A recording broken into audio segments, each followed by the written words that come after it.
both sides are now going tier 3. So we're seeing Pit Center playing Shadow, Nature, and Tandl is playing Nature, Frost, Nature. We haven't seen a single Renegade card in this game till now, so that's interesting.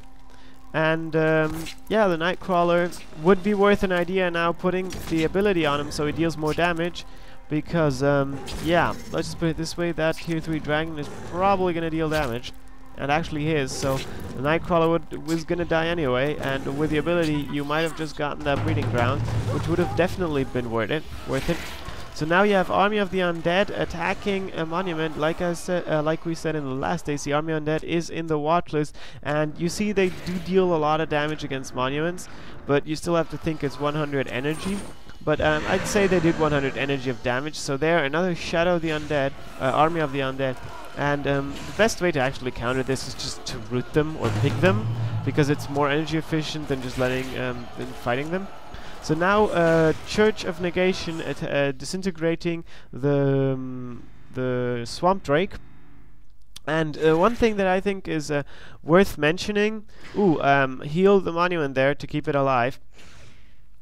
One thing I think is worth mentioning is the possibility that Tandl could go for Enlightenment, and Enlightenment plus Earthshaker, Enlightenment plus Shadow Word could really change the game.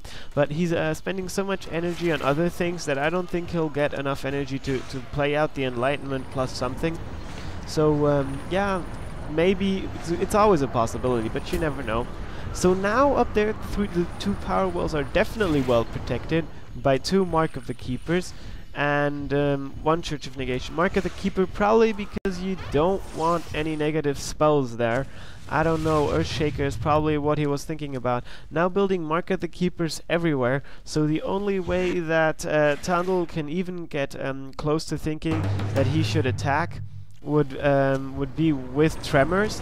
And the other thing I think is worth is in the middle, right there where the new monument is getting built, a Soul Shadow would be really nice. It would get both the power wells, would probably get the breeding grounds, and would put enough damage there for yeah.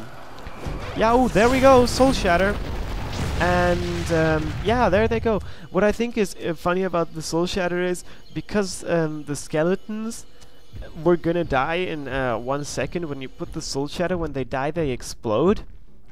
And then the Soul Shatter kicks in. So that dealt really good damage. At this point, Tandl really couldn't go and go back because he probably didn't have the firepower, or his deck was firepower based, and he didn't have the resources to go and play out enough ground units for those Mark of the Keepers. So very nice matchup right there. Hope you enjoyed the AC as much as I did.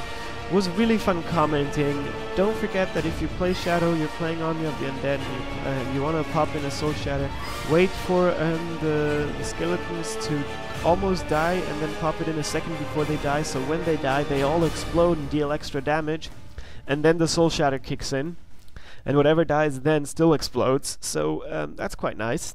And yeah, hope you enjoyed the AC, hope you learned something from it, and yeah, this is Tigertank, signing